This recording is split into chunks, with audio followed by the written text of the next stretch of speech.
অনেক স্ত্রী আছে না জেনে না বুঝে স্বামীর সাথে এমন খিটখিটে মেজাজ দেখায় যেটা স্বামীর জন্য মেনে নেওয়া কষ্টকর।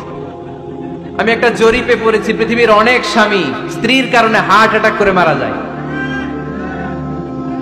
আছে না নাই? এই তো ভুক্তভোগী পাওয়া গেছে।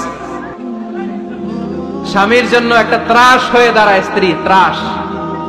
অনেক স্বামী আছে স্ত্রীর এরকম আচরণের কারণে, অতিরিক্ত প্রেসার ক্রিয়েট করার কারণে স্ত্রীদেরকে ভয় পায়।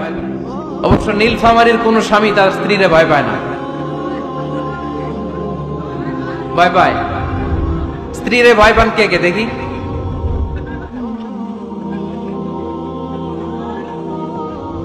ভয় পান আপনারা? ভয় পান? হ্যাঁ,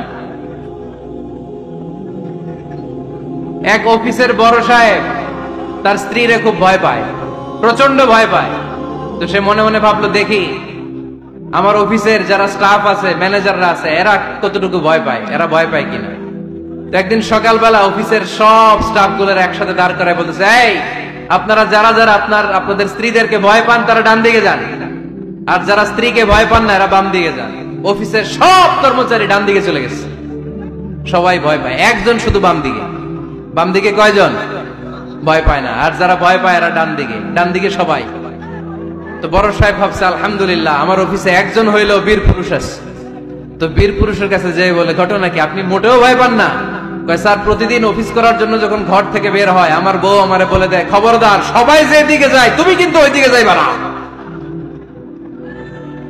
সবাই যেদিকে যায় তুমি ওইদিকে গেলে খবর আছে।